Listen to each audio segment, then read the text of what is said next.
Hey everyone, I'm Melanie from Streamline Legal, where we help law firms get the most out of their practice management software. Tonight we're talking about raising your hourly rates. And you when we think about raising our rates, it's pretty easy for flat fees, right? We charge our flat fee. Hopefully, we're getting paid up front or maybe in some installments. And we can basically just raise our rates for the additional or new clients that are coming in. But when we're talking about hourly rates, that gets a little trickier. So if you have a shorter engagement with your hourly clients, it may not be too big a deal, right? You can raise your rates with new clients that are coming in. But if you have a longer engagement, and I'm thinking about things like family law, where the engagement tends to be a bit longer, or some types of litigation, or some immigration matters that can go on for a while, any of those kind of situations, it can be a little trickier. And you'll want to be able to switch as many of your clients onto these new rates once you make the decision to change them as quickly as possible. And so we're coming up on the new year pretty soon. And it's really a great time to change our rates because the reality is your clients are having a lot of changes in their lives as far as services and fees go. It is very common for other service providers to change their rates at the beginning of a new year. And so it may be something that is easier for them to tolerate or understand because it's being done at the beginning of a year.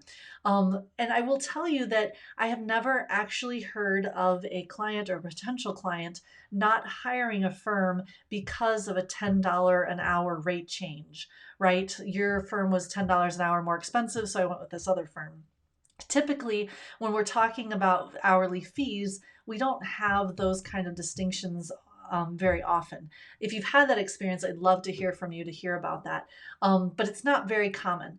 And so the reality is, even if we just change our rates $10 an hour more, whatever you think is appropriate. But even at that relatively small amount, if you're billing 20 hours a week over a 50-week period a year, let's say, that's an additional $10,000 a person. Now, if you have attorneys on your team that are billing more than 20 hours a week or team members that are billing more than 20 hours a week, then obviously that really starts to add up. And so I would highly encourage you to start thinking, if you haven't already, about the idea of raising your rates, especially if you haven't done it in a couple of years. So we all know things get more expensive. There's some craziness in used car sales these days. And the reality is that things do get more expensive. The cost of providing our services get more expensive. And so if you haven't thought about it in a while, I would encourage you to think about that.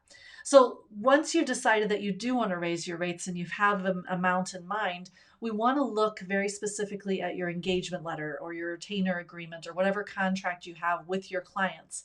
And we want to look to see if it includes any type of language that allows us to raise our rates periodically.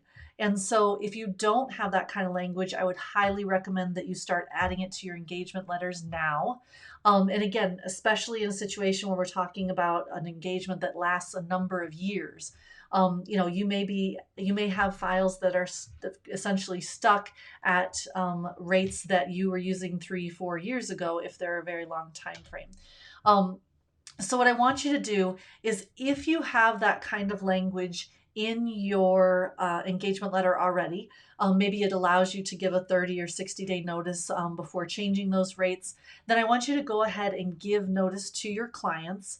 And once that time frame is up, the 30 or 60 days of notice, I want you to go ahead and hop into your practice management software, and we're going to make some changes. And I'm going to show you how to do that right now in Clio. Now, keep in mind, check with your local bar association, make sure that that kind of language and that kind of agreement is okay with the bar in your state. But let's hop on over to our screen here and see our Clio account. So here you'll see in our Clio account, if we've already given our notice, then we can hop on over to the settings and we can click on manage users, and we'll see everybody's hourly rate, right? So I can just come in here and let's say Daniel, we need to change his rate from $400 an hour right here. I'm going to edit that, and I'm now going to make that 410. And again, doesn't have to be a huge change. Even a little change can make a big difference in the long run. So I'm going to go ahead and save that new information. And now Daniel's listed at 410. So anytime someone goes into Clio and makes an hourly time entry for Daniel, it's going to show up at 410 an hour.